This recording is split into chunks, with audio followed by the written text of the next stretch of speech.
Now after knowing all types of the lines and understanding the straight line concept, this is one of the important questions which will cover most of the things.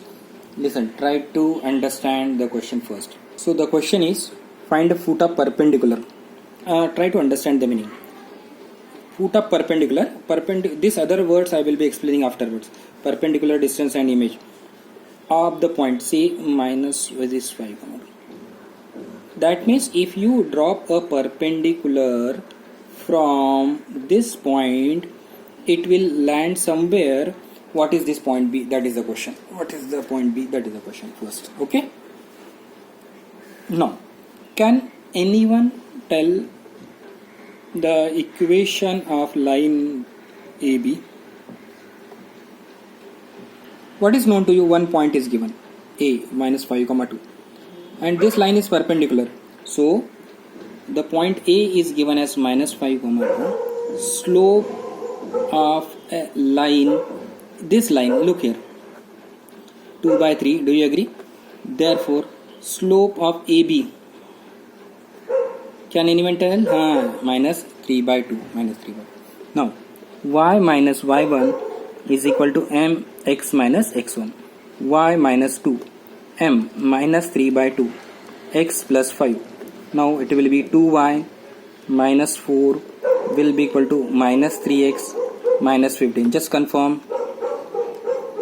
This minus 3 by 2 I have replaced x1, 2 over here, 2y minus 4. Simplify.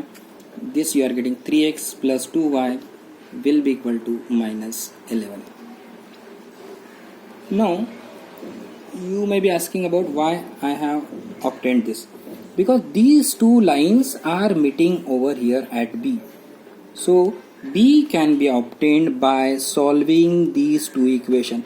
Just quickly solve these two equations and get the value of x and y. So by solving these two equations, you can get the foot of perpendicular. The intention is these two lines are meeting.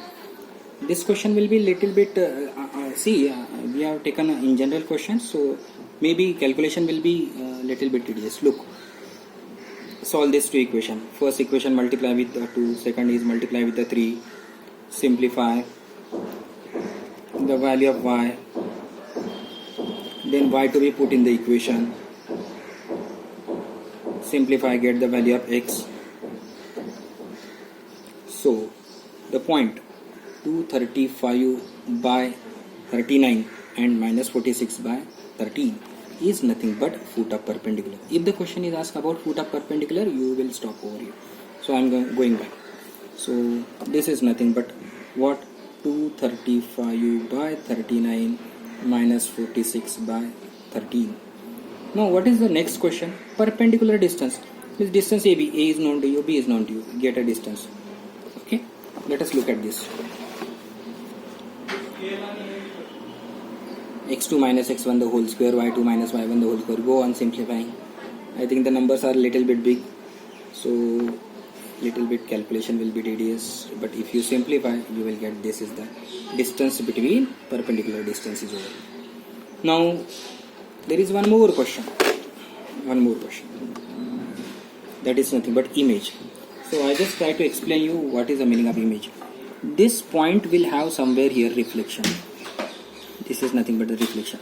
I just call it as A dash and call this point as x, y.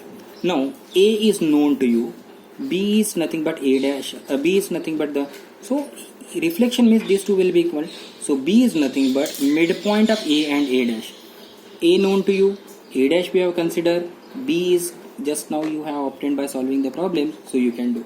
So the question will be A dash I am considering as xy. Look here, A is known to you, minus 5, 2. So midpoint of this one, x plus minus 5. Here it is minus 5 will come by 2. Here it is y plus 2 by 2. It is to be compared with the B point 235 by 19 and minus 46. Just simplify and get the value of x and y. Get the value of x and y. So this is a way of answering the question. Okay. So the calculations are big. Generally, when this point will be a simple point, say it is 2 comma minus 3 and all, then the problem will be easy. So you can try for this kind of you can just select the question from your NCERT book where there is no difficulty as such. This is the process. One should know the process. For this one, getting a slope of this perpendicular slope to be think about, point is known to you, use this point slope form, get the equation. So all these two equations you will get foot of perpendicular. Once foot of perpendicular is known to you, distance by distance formula, image is by midpoint formula. So this is one question. Okay? Similarly you can try for that. So almost most of the types of the lines and concept we have covered. In the next discussion, there is a concept called as family of lines that will talk about shifting of the lines and all. Okay, thank you.